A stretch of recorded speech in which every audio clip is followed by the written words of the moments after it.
Hello, Literature 280, Eric here again, and today I'm talking to you about literary periods. You'll see that on the board I've written literary periods equal literary history. And one of the reasons we start out the course by studying these periods and by extension the history of literature is so that you understand the context of the things that we read, how they relate to each other, how our texts have evolved over time, and how different styles of literature transcend cultures or sometimes are confined to a particular culture. So let me start by just giving you a brief definition of what a literary period is. A literary period is a time period that is identified by academic scholars, and within that time period, people belonging to that literary movement, people belonging to that period, all tend to write in a similar style.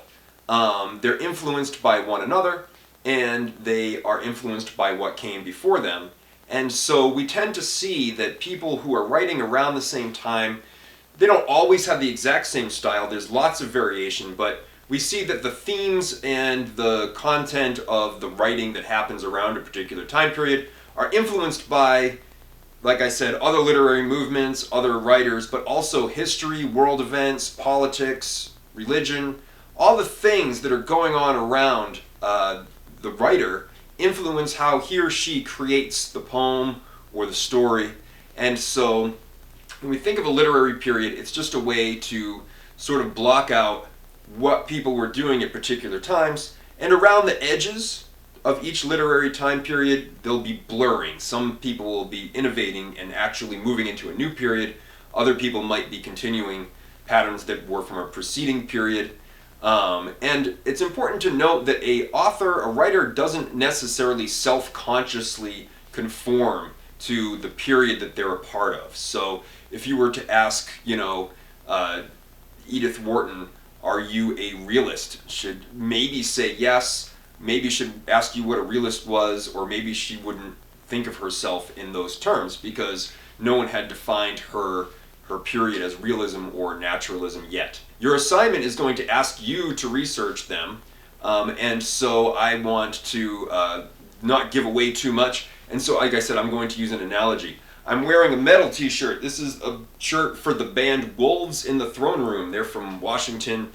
They're an atmospheric American black metal band. I want to talk about music as a way of thinking about literary periods. So I'm going to use heavy metal. I'm a metalhead. I love metal, but this is true for other genres too. Certainly it's true for rap and hip hop. It's true for classical music. It's true for jazz. Over time, things change, and changes tend to happen in groups. So if we think about the earliest period, musical period for heavy metal or metal music, it's in the early 70s with the band Black Sabbath, Ozzy Osbourne's band.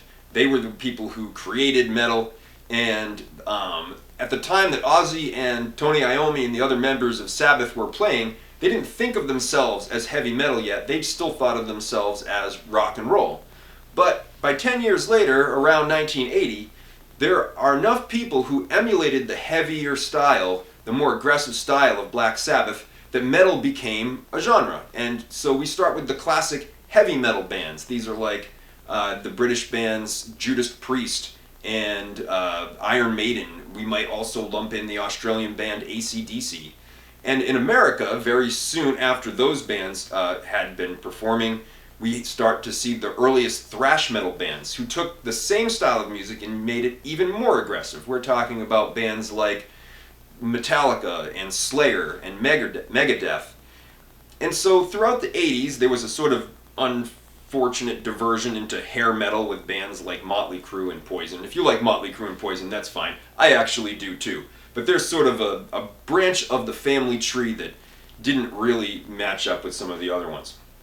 Anyways, by the end of the 80s, we now have another change where people have made metal even more aggressive. Bands like Carcass and Death started playing death metal, where the screaming replaced singing, where the vocals were extremely guttural and hard to understand, and the music was fast and super aggressive. So that moves on. We have death metal, but some of the people who were playing that heavy style of music, they were listening to hardcore punk, and some of them were listening to rap and hip hop. And so from there we get, like metalcore, and we get new metal, which incorporated aspects of hip hop and rap into it. In the 2000s, things just completely diversified with the introduction of the internet.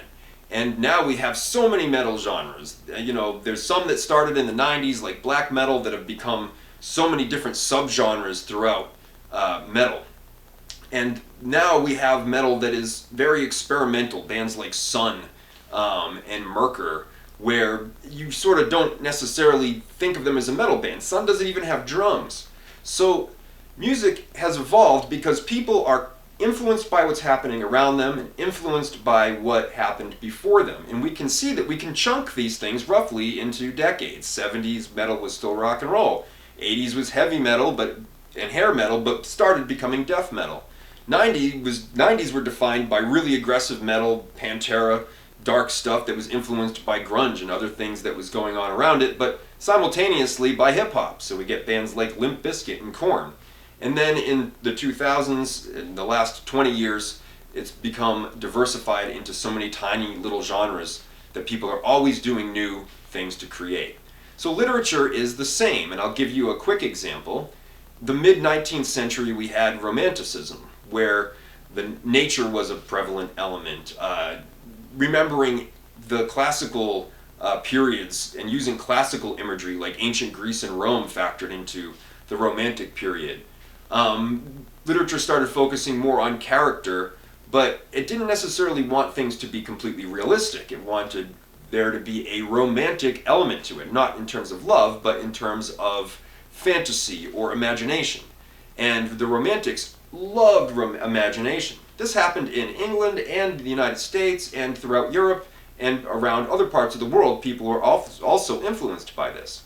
But in the later part of the 1800s, the 19th century, writers like Mark Twain and Stephen Crane, they looked at Romanticism and said, well, this doesn't really depict our world very accurately because it doesn't show poor people, and it doesn't show regular people, and it doesn't show people of color, and it doesn't show how people are really living. And so they started writing in a way that more accurately reflected how people spoke and how people lived. And so then we have a literary period called realism. And some people who are really sort of pessimistic, realist writers, they had a subgenre called naturalism. So if we think of the analogy of heavy metal, or you could probably think of the evolution of another genre like punk or hip hop or something, pop music. If you think of how literary periods work similarly to those movements and genres in music, it's sort of easy to understand why scholars look at literary periods. So for your assignment involving literary periods, what I'm asking you to do is create a timeline. I've given you examples that you can emulate, and I'm asking you to choose either United States literature, American literature, or British literature, and track the different periods of literary history through that culture. So for the United States, you're going to start with colonialism. You need to recognize that Native Americans had storytelling, culture, and traditions that far predate colonization, but the literary periods that we are generally associated with aren't heavily influenced by native art. And so we are thinking about colonial literature, really, and we're starting in the colonial period. For British literature, I will ask you to start, if you choose British literature, start in the Anglo-Saxon period, which is far before the colonial period. Much further back. But for each time period, I want you to do some research, use the internet. I've given you resources on D2L. Find traits that define each literary period, describe them, and then give me some examples of some authors who were writing during that period.